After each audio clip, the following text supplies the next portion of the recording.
بسم اللہ الرحمن الرحیم۔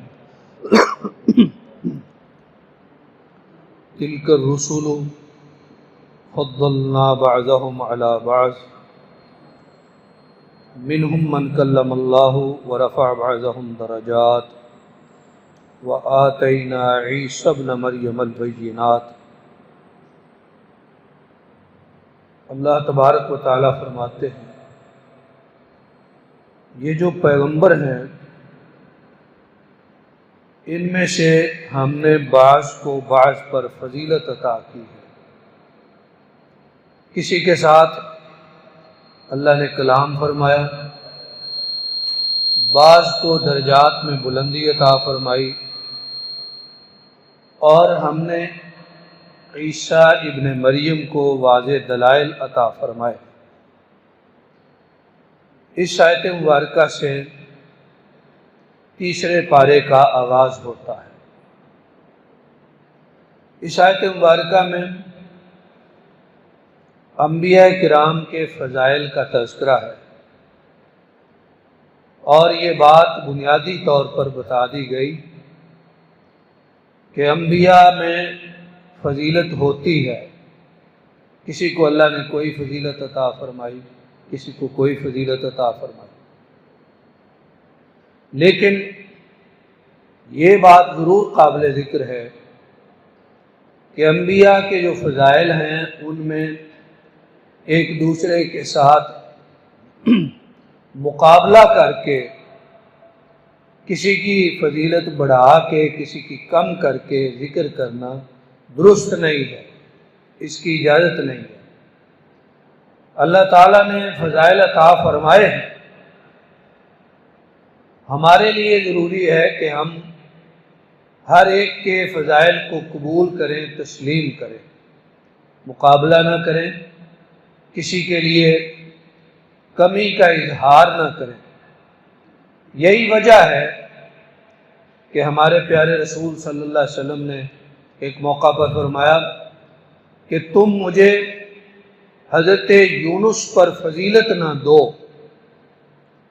اور ایک موقع پر مذمت فرمائی گئی اس شخص کی کہ جو کہے کہ میں حضرت یونس سے بہتر ہوں۔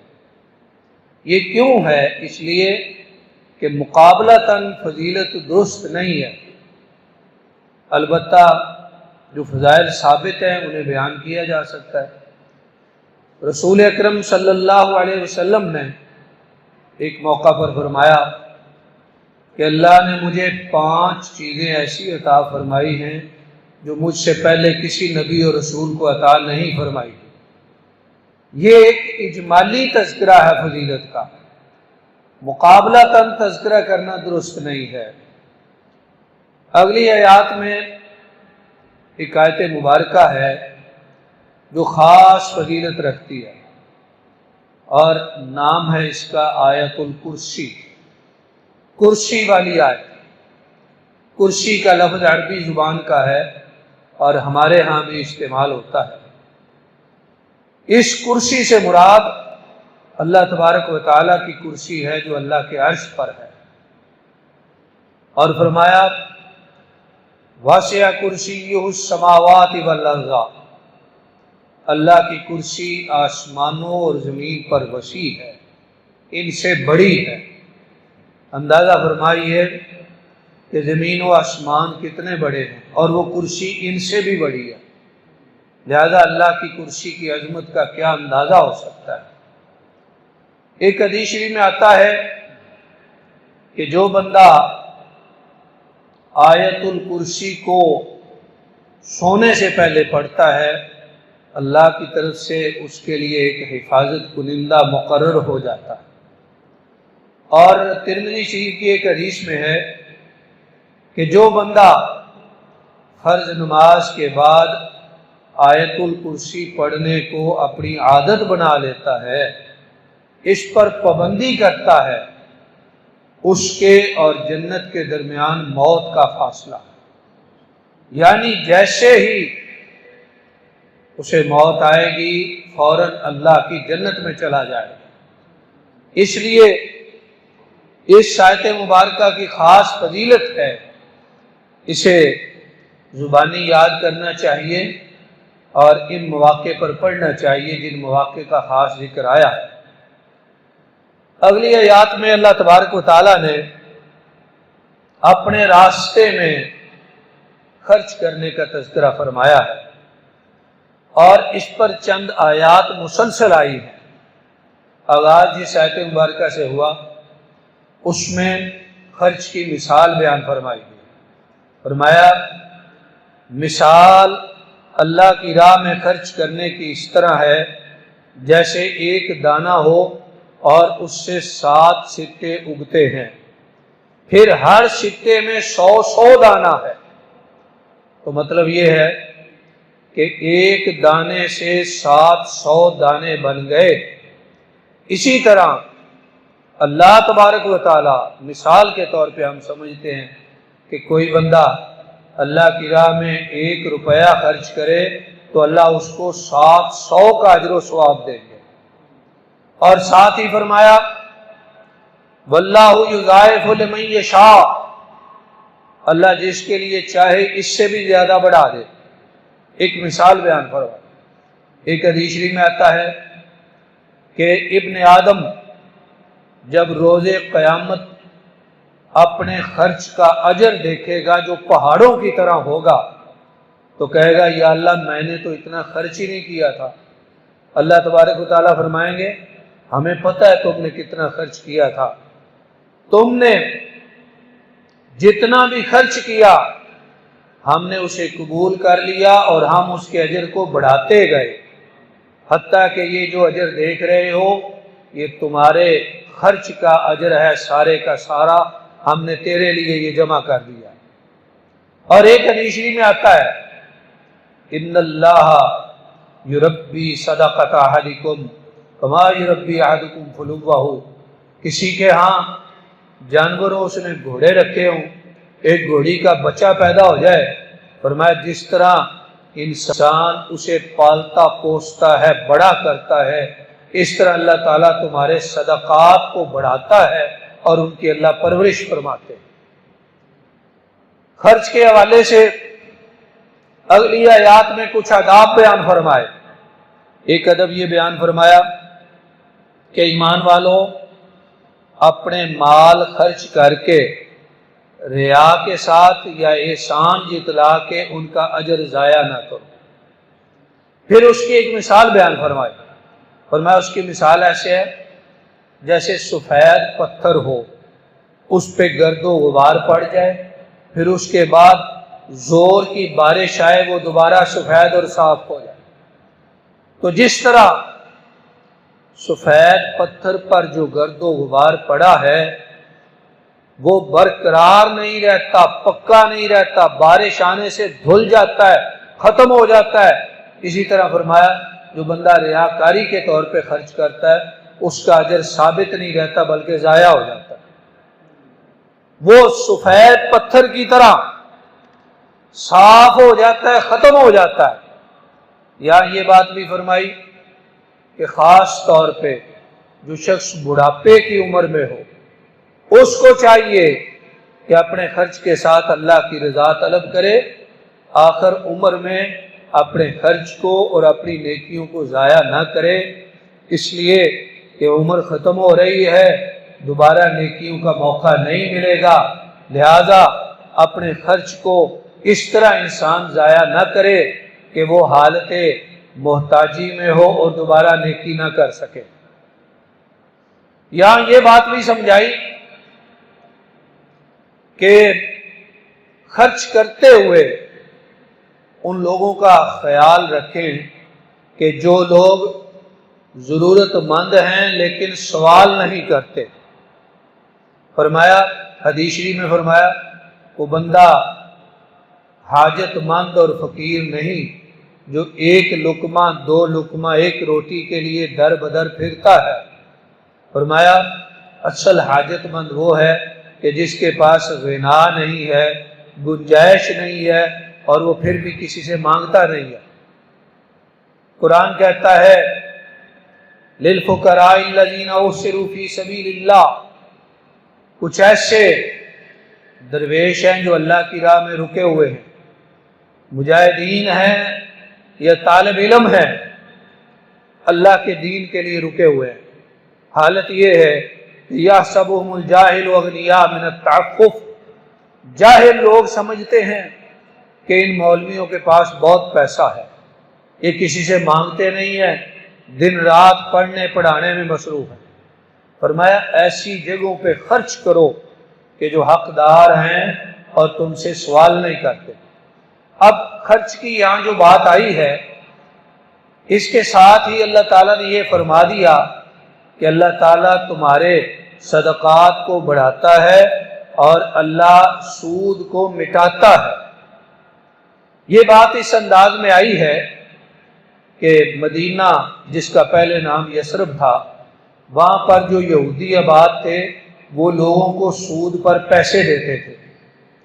جب ان سے پوچھا جاتا کہ تم ایسا کیوں کرتے ہو، وہ کہتے کہ ہم اس طرح لوگوں کی مدد کرتے ہیں۔ تو اللہ تبارک و تعالیٰ نے فرمایا یہ مدد کا انداز درست نہیں ہے۔ مدد یہ ہے کہ تم کسی کو دے دو، اللہ کے لیے اس پہ خرچ کر دو، اور یہ جو سود کا نظام ہے یہ تو آہستہ آہستہ انسان کو جکڑتا جاتا ہے، اور بسا اوقات ایک نسل سے آگے دوسری نسل تک یہ چل جاتا ہے اور اس سے چھٹکارا نہیں ملتا۔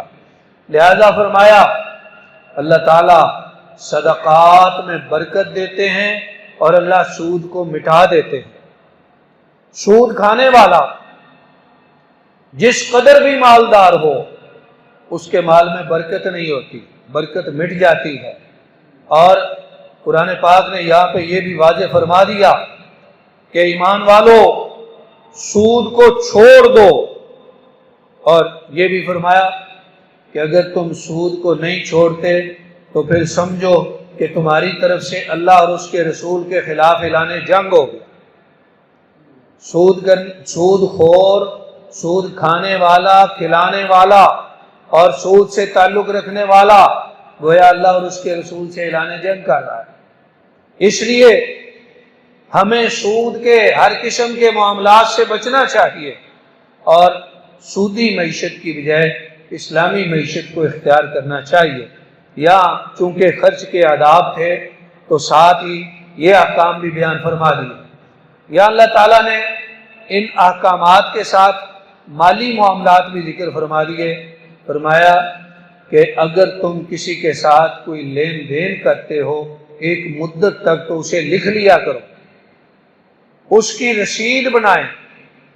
فرمایا ذالک ادنیٰ الا ترتابوا، اس کا فائدہ یہ ہوگا کہ کل کو کوئی شک شبہ نہیں ہوگا، جھگڑا نہیں ہوگا، اختلاف نہیں ہوگا۔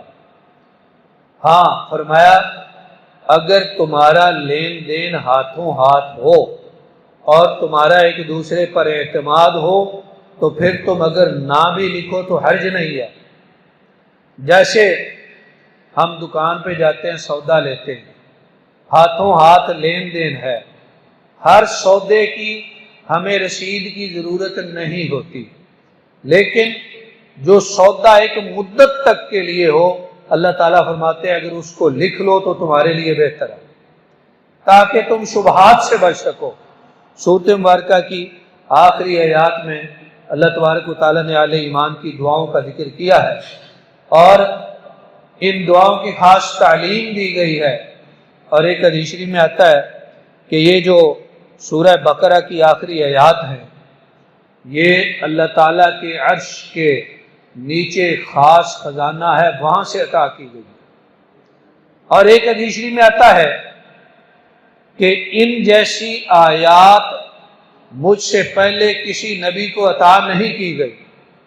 اور ایک حدیث شریف میں آتا ہے کہ جو اللہ تعالیٰ نے معراج کی رات ہمارے نبی صلی اللہ علیہ وسلم کو خاص تحفے عطا کیے، ان میں سے ایک تحفہ یہ سورۃ البقرہ کی آخری آیات بھی۔ فرمایا من قرأها فی لیلۃ کفاتہ، جو بندہ سونے سے پہلے ان آیات کو پڑھ لیتا ہے یہ آیات اس کے لیے کافی ہو جاتی ہے۔ رہی پوری سورہ بقرہ تو حدیث شریف میں آتا ہے کہ جس گھر میں 40 دن پڑھی جائے اس گھر میں کوئی آسیب اور کوئی جادو اثر نہیں کرتا۔ سورہ بقرہ کا پڑھنا اور اس کے ساتھ ہی سورۃ آل عمران ہے، ایک حدیث شریف میں آتا ہے کہ یہ دونوں صورتیں اپنے پڑھنے والوں پر روز قیامت سایہ کریں گی، اس طرح سایہ کریں گی جیسے یہ چھتریاں ہیں یا بادل کی ٹکڑیاں ہیں، اس طرح یہ اپنے پڑھنے والوں پر سایہ کریں۔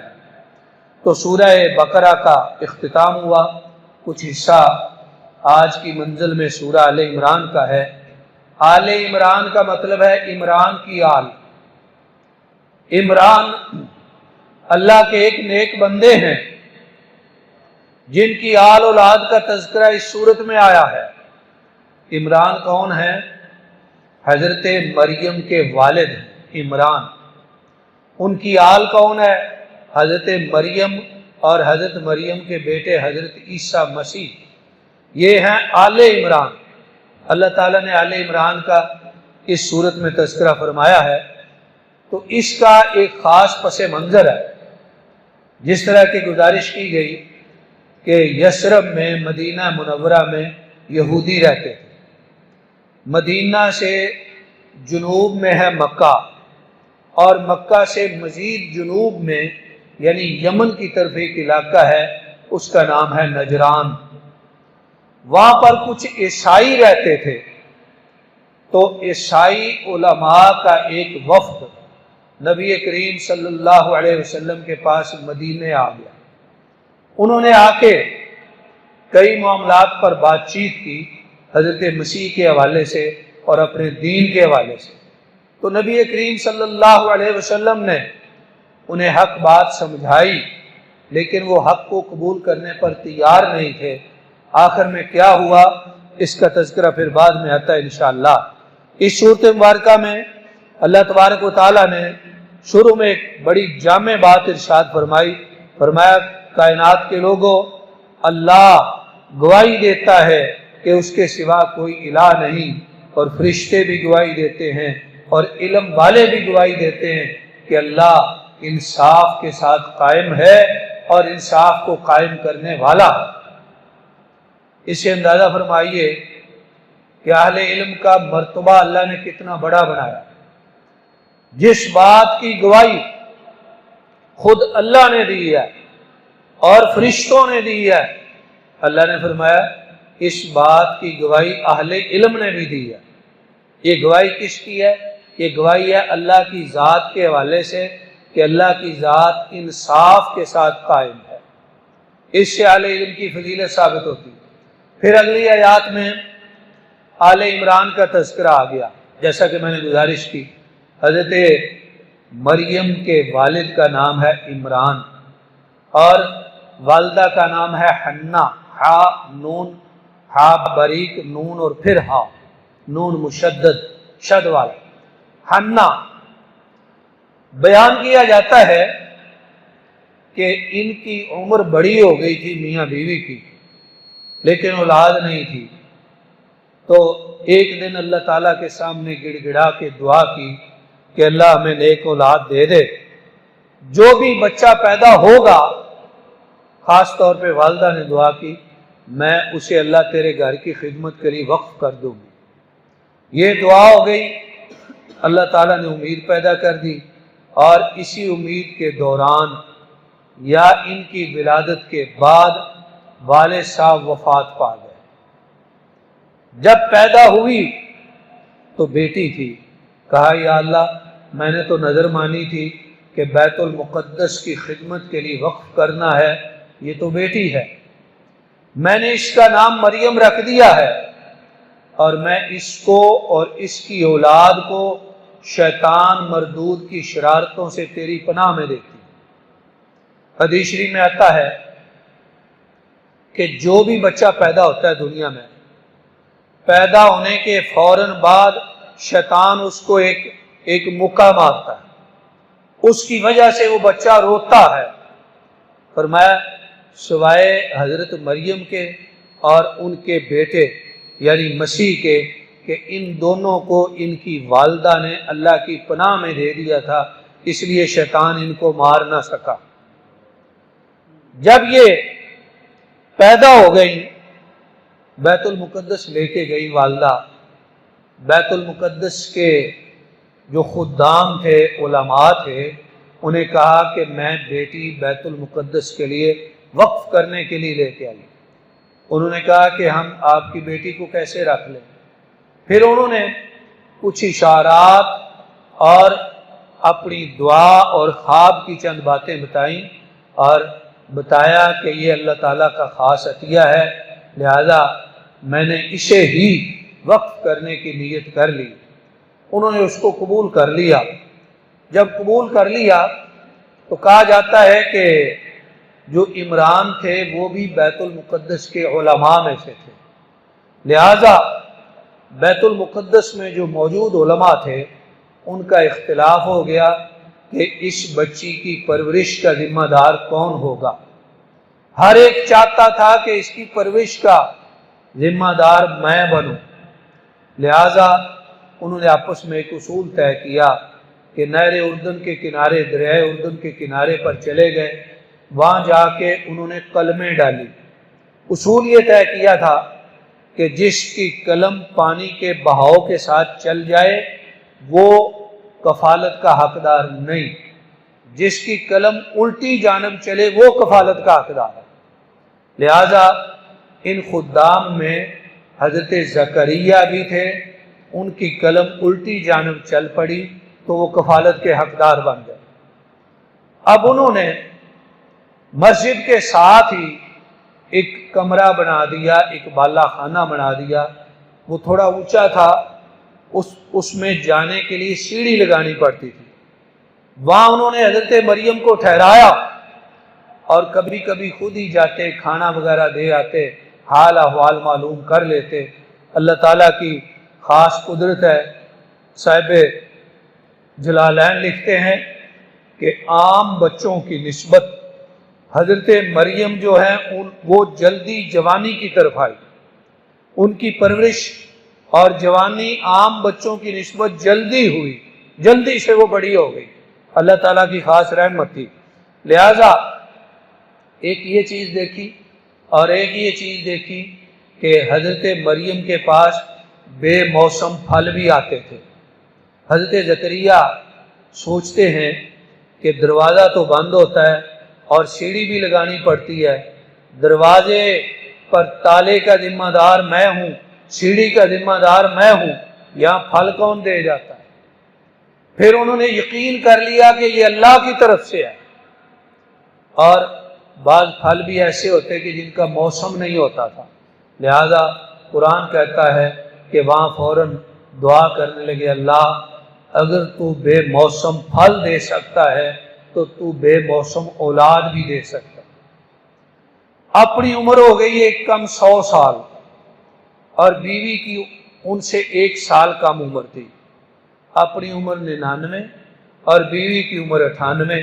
دعا کی کہ یا اللہ اولاد دے دے۔ اللہ نے فرمایا فرشتے بھیجے، اے زکریا ہم تمہیں بشارت دیتے ہیں کہ تمہارے ہاں ایک بیٹا ہوگا، اور ہم نے اس کا نام بھی خود ہی یحییٰ رکھ دیا۔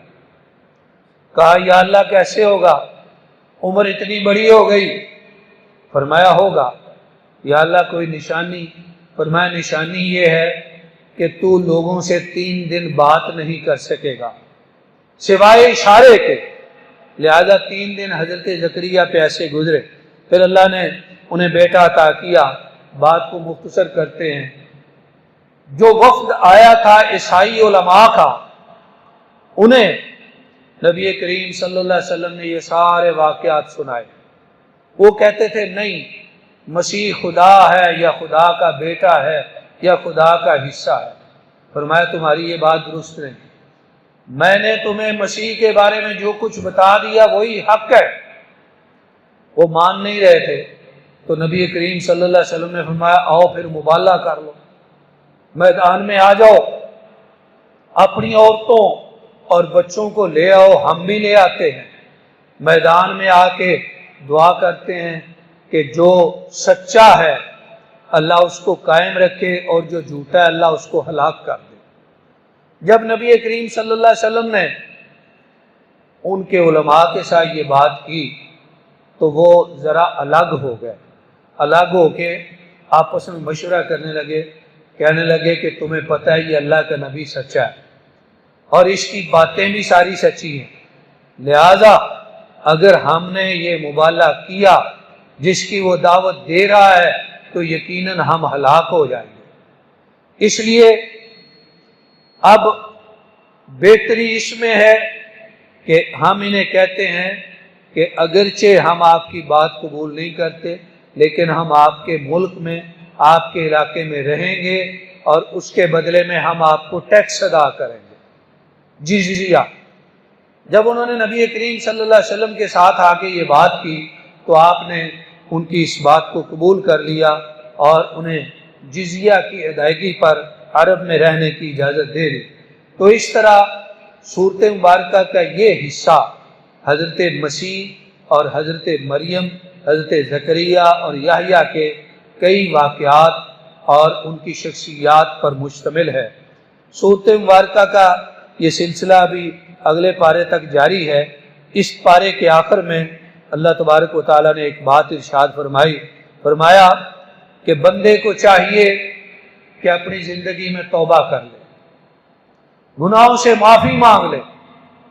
اگر توبہ کے بغیر مر گیا پھر اس کے لیے نجات کا کوئی راستہ نہیں ہے۔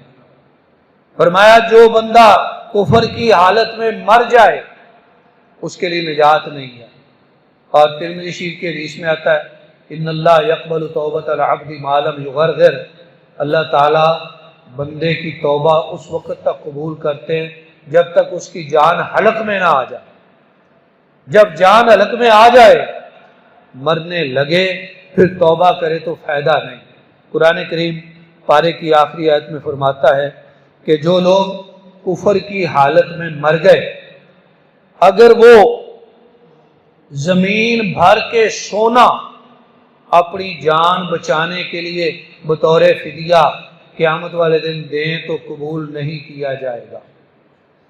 حدیث شریف میں آتا ہے کہ اللہ تبارک و تعالیٰ قیامت والے دن کسی کافر کو اور مشرک کو کہیں گے کہ تمہارے لیے ممکن تو نہیں ہے لیکن یہ بتاؤ کہ اگر تمہیں زمین بھر کے سونا ملے تم اپنی جان چھڑانے کے لیے دے سکتے ہو؟ وہ کہے گا یا اللہ دے دوں گا۔